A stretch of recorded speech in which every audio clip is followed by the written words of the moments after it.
మిత్రులారా, ఏదైనా ఒక కంపెనీ ఎప్పుడైనా వివాదంలోకి రావచ్చు. ఒక కంపెనీ మీద పరిశోధనాత్మక జర్నలిస్టులు ఏవైనా వార్తలు రాయవచ్చు. ఆ కంపెనీ 1000 కోట్ల రూపాయలు పన్ను ఎగ్గొట్టింది, లేదా చట్టంలోని లొసుగును ఉపయోగించుకొని ఆ కంపెనీ 500 కోట్ల రూపాయలు లాభపడింది. ఇటువంటి వార్తలు మామూలుగా వస్తూనే ఉంటాయి. ఆ కంపెనీలు ఒక వివరణ ఇస్తాయి, రిజైండర్ అంటారు. లేదా ఒక పత్రికా సమావేశం ఏర్పాటు చేసి జరిగిన వాస్తవాలు ఏమిటో, ఆ వార్తలోని తప్పులేమిటో చెప్తాయి. అది మాత్రమే కాదు, ఏ జర్నలిస్టు ఆ వార్తలు రాశారో ఏరి వాళ్ళ మీద సివిల్ కేసులు పెట్టడం, క్రిమినల్ కేసులు పెట్టడం, 100 కోట్ల రూపాయల నష్టపరిహారానికి కేసులు దాఖలు చేయడం, వాళ్ళు నోరెత్తకుండా చేయడం, ఇది ఇవాళ జరుగుతోంది. ఇటువంటి జర్నలిస్టుల నోరు మూసే, జర్నలిస్టులను నిశ్శబ్దంలోకి పంపించే ఒక పెద్ద కార్యక్రమాన్ని అదానీ గ్రూప్ నడుపుతూ ఉన్నది. ఇది ఎవరో భారతదేశంలోని జర్నలిస్టులో విమర్శకులు అంటున్న మాట కాదు. రిపోర్టర్స్ సాన్స్ ఫ్రాంటియర్స్ అని దాని ఫ్రెంచ్ పేరు.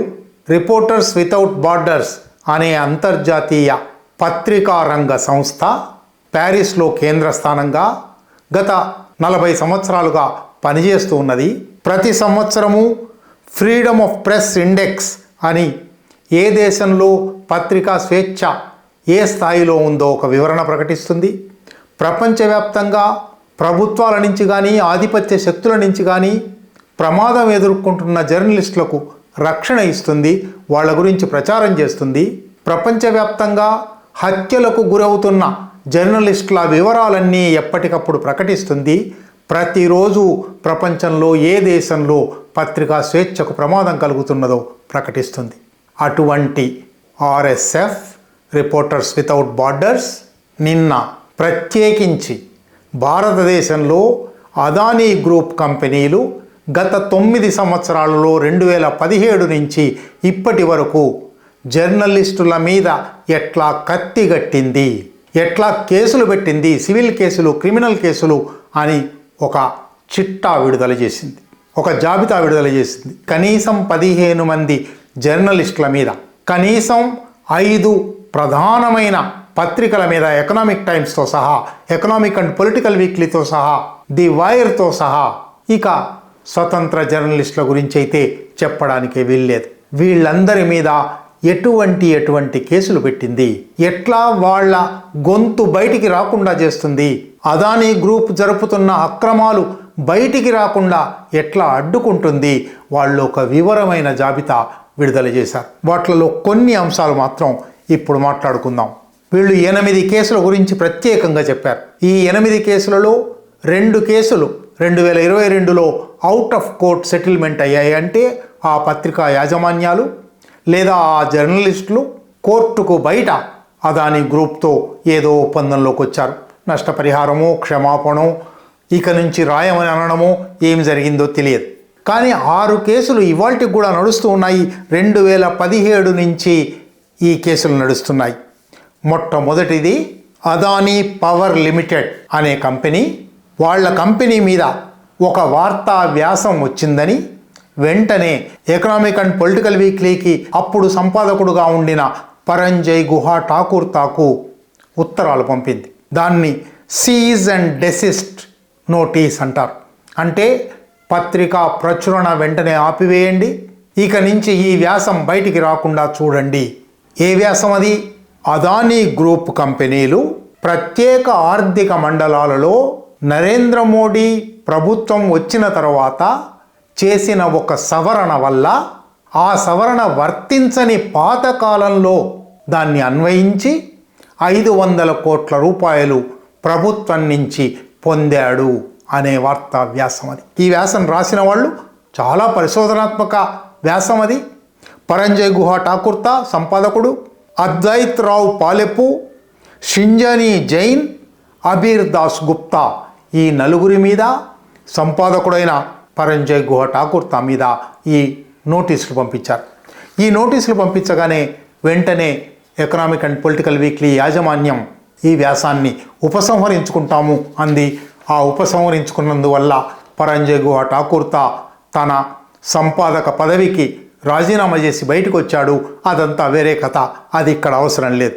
కానీ వైర్ పత్రిక మాత్రం నేను ఈ వ్యాసాన్ని ఉపసంహరించుకోను, ఒకవేళ మీరు వ్యాసాన్ని ఉపసంహరించాలని డిమాండ్ చేస్తే మేము న్యాయస్థానానికైనా పోతాము అని న్యాయస్థానానికి వెళ్ళి ఆ వ్యాసాన్ని యథాతథంగా ఉంచడానికి ఏవో 1-2 చిన్న మార్పులు, పదాలు తొలగించి యథాతథంగా ఉంచడానికి అనుమతి తీసుకుంది. అయినప్పటికీ ఈ నోటీస్ అయిపోయింది, ఈ నోటీస్ మీద చర్యలు అయిపోయాయి. అయినప్పటికీ అదానీ పవర్ లిమిటెడ్ వైర్ మీద గుజరాత్లోని ముంద్రా కోర్టులో, ఇంకొక ఆశ్చర్యం ఏమంటే ఈ 8 కేసులలో 7 కేసులు గుజరాత్లోని కోర్టులలోనే వేశారు. పత్రిక ఎక్కడైనా ఉండనివ్వండి, విలేకరి ఎక్కడైనా ఉండనివ్వండి, గుజరాత్లో కోర్టులలో మాత్రమే తమకు అనుకూలమైన తీర్పులు వస్తాయి అని అదానీకి తెలుసు గనుక గుజరాత్ కోర్టులలోనే వేశారు. ఒక సివిల్ సూటు, ఒక క్రిమినల్ సూటు 2017లో పెట్టారు. ఆశ్చర్యకరంగా వైర్ మీద ఈపీడబ్ల్యూనేమో ముందే వ్యాసం ఎత్తేసింది కాబట్టి కేసు లేదు. వైర్ మీద కేసు పెట్టారు 2017లో. 2018లో వైర్ మీద కేసును కూడా అదానీ పవర్ లిమిటెడే ఉపసంహరించుకుంది.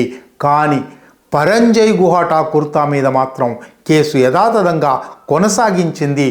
కొన్ని వందల కోట్ల రూపాయల నష్టపరిహారం కేసు అది. మధ్యలో ఒకసారి అరెస్ట్ వారెంట్ కూడా ఇచ్చారు. కొన్ని రోజుల తర్వాత ఆయన న్యాయస్థానంలో వాదిస్తే విచారణ జరిగి ఆ అరెస్ట్ వారెంట్ను పక్కన పెట్టారు.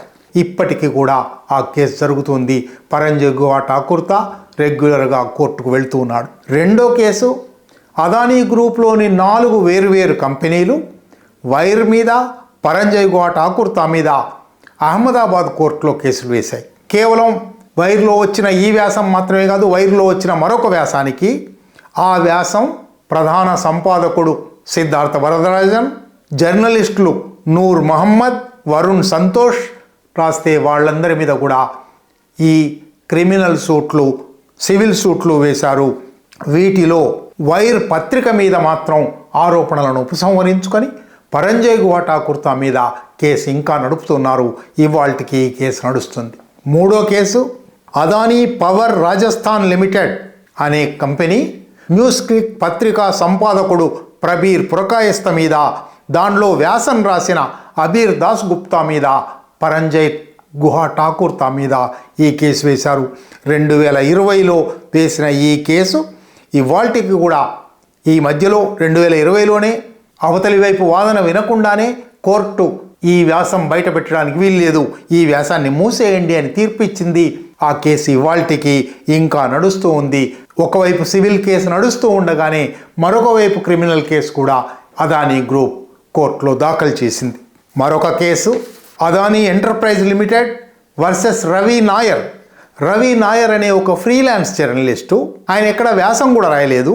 సోషల్ మీడియాలో ఆయన పెట్టిన పోస్టులు లేదా ఇతర పోస్టులకు రీపోస్టులు, ఎక్స్ మీద, ట్విట్టర్ మీద ఆయన అదానీ గ్రూప్ మీద చేసిన కామెంట్లు, అదానీ వాచ్ అని అంతర్జాతీయంగా ఆస్ట్రేలియా నుంచి నడుస్తున్న ఒక వెబ్సైట్ ఉంది, ఆ వెబ్సైట్కు ఆయన రాసిన వ్యాసాలు, వీటి కోసం ఆయన మీద నష్టపరిహారం కేసు వేశారు. ఆయన మీద క్రిమినల్ కేసు కూడా నడుపుతున్నారు. మరొక case Adani enterprises limited versus Paranjoy Guha Thakur, Ravi Nair, Abir Das Gupta, Ayaskant Das, Ayush Joshi.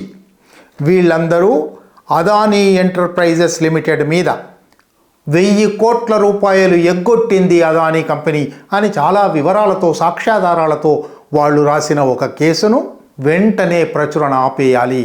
కేవలం వాళ్ళ మీద, ఈ 5గురి మీద మాత్రమే కాదు, న్యూస్ క్లిక్ పత్రిక మీద, వైర్ పత్రిక మీద, న్యూస్ లాండ్రీ పత్రిక మీద మాత్రమే కాదు, జాన్ డో ఆర్డర్ అంటారు. అంటే ఇది ఎవరికి వర్తించినా వాళ్ళకు వర్తిస్తుంది.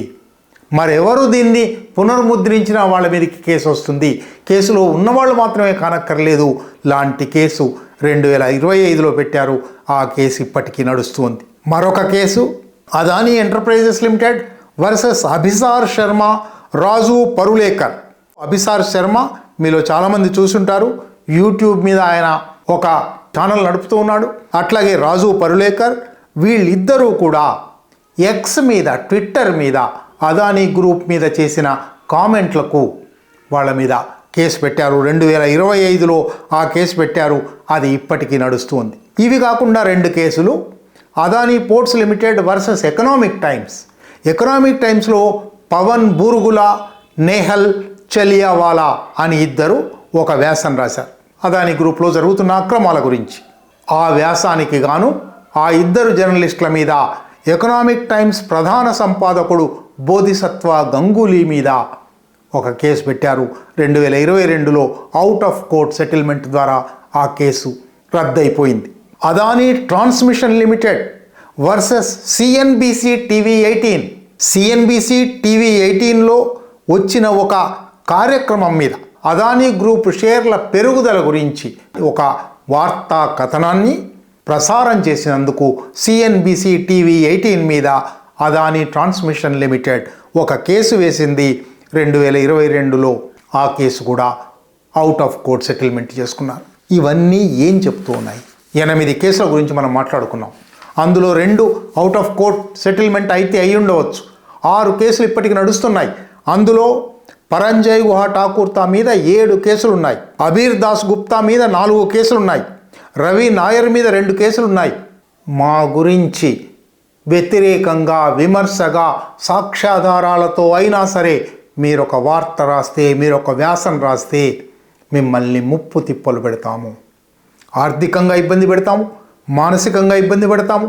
మీరు ఒక పత్రికలో పనిచేస్తున్నట్టయితే మీ యాజమాన్యం మీద ఒత్తిడి చేస్తాము. మీరు స్వతంత్ర జర్నలిస్ట్ అయితే మీరున్న ప్రాంతం నుంచి మరొక్కడికో కేసులకు తిరగవలసిన ఒక స్థితి కల్పిస్తాము.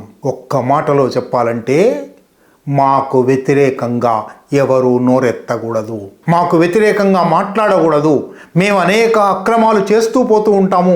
ఈ అక్రమాలలో ఏ ఒక్కటి బయట పెట్టినా మీ మీద కేసులు పెడతాము, వేధిస్తాము. మిమ్మల్ని ఉదాహరణగా చూపెట్టి మరెవరూ మాట్లాడకుండా చేస్తాము. మాకు వ్యతిరేకంగా మాట్లాడకూడదు. ఇది ఈ దేశంలో ప్రధానమైన పారిశ్రామిక వ్యాపార గృహం పత్రికా స్వేచ్ఛ మీద, పరిశోధనాత్మక జర్నలిజం మీద తీసుకుంటున్న వైఖరి. అందువల్లనే ఆర్ఎస్ఎఫ్ ఏడాదికి విడుదల చేసే రిపోర్ట్లో భారతదేశం స్థానం 180 దేశాల ర్యాంకింగ్ చేస్తారు వాళ్ళు. మన స్థానం 140లలో ఉండేది 150లోకి వచ్చింది, 160లోకి వచ్చింది. ఈ దేశంలో పత్రికా స్వేచ్ఛ లేదు అనే దగ్గరికి మనం చేరుతూ ఉన్నాము. అదానీ అనే ఒక కంపెనీ మీద వేలెత్తి చూపడమా అనే ఒక నిరంకుశ పద్ధతి కొనసాగుతూ ఉన్నది.